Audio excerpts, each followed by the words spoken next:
పేదలపై భారం తగ్గేలా ప్రతి మండలంలో జనరిక్ ఔషధాలు లభించేలా చూడాలని సీఎం చంద్రబాబు స్పష్టం చేశారు.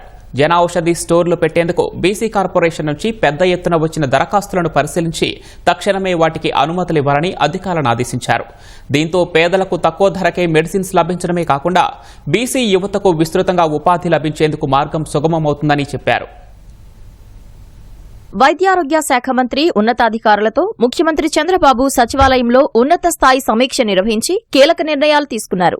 ఎన్టీఆర్ వైద్య సేవ కింద 25 లక్షల వరకు వైద్య బీమా అందించే అంశంపై సమీక్షలో చర్చించారు. ప్రస్తుతం ఉన్న విధానం ద్వారా 1.43 కోట్ల కుటుంబాలకు మాత్రమే లబ్ది కలుగుతుండగా దీనిని 1.63 కోట్ల కుటుంబాలకు వర్తించేలా మార్పులు చేయాలని ముఖ్యమంత్రి అధికారులకు సూచించారు. ఇది అమలైతే 5.02 కోట్ల మందికి ప్రయోజనం కలుగుతుందని అధికారులు తెలిపారు. ప్రతి నియోజకవర్గంలో 100 పడకల ఆసుపత్రిని నిర్మించేలా కార్యాచరణ ప్రణాళిక అమలు చేయాలని అధికారులకు సీఎం సూచించారు. మార్కాపురం, మదనపల్లి, పులివెందుల, ఆదోనిలో నిర్మిస్తున్న మెడికల్ కాలేజీల పురోగతిపైన చర్చించారు.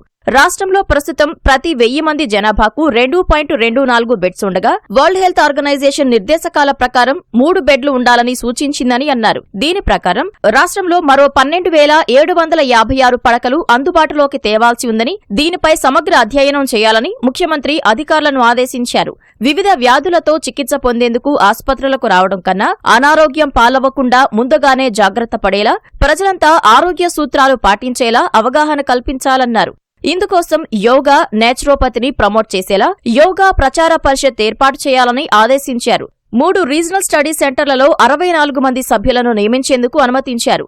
అమరావతి పరిధిలో నేచురోపతి యూనివర్సిటీ ఏర్పాటుకు యాక్షన్ ప్లాన్ సిద్ధం చేయాలని స్పష్టం చేశారు. Perkins India, LV Prasad eye institute భాగస్వామ్యంతో అమరావతిలో మోడల్ ఇంక్లూజివ్ సిటీ ఏర్పాటుకు ముందుకొచ్చాయి.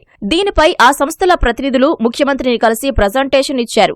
ఐక్యరాజ్యసమితి సుస్థిరాభివృద్ధి లక్ష్యాలకు అనుగుణంగా సమగ్ర విద్య, సమాన హక్కులు, అందరికీ అందుబాటులో మౌలిక వసతులను సృష్టించడమే ప్రధాన లక్ష్యంగా పనిచేస్తామని చెప్పారు. సమగ్ర కార్యాచరణ ప్రణాళికతో రావాలని ముఖ్యమంత్రి సూచించారు.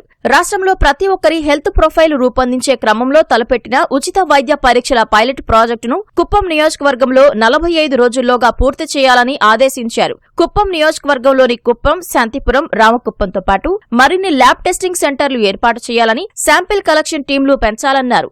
ఆరోగ్య రథంతో ప్రతి పల్లెలోనూ మొబైల్ వైద్య సేవలు అందించాలని సూచించారు. ఎన్టీఆర్ బేబీ కిట్స్ పథకాన్ని అమలు చేసేందుకు అధికారులు తీసుకొచ్చిన పలు రకాల కిట్స్ ను సీఎం పరిశీలించారు. బేబీ కిట్స్ పథకం త్వరలోనే అమలు చేసేలా చర్యలు తీసుకోవాలని ఆదేశించారు.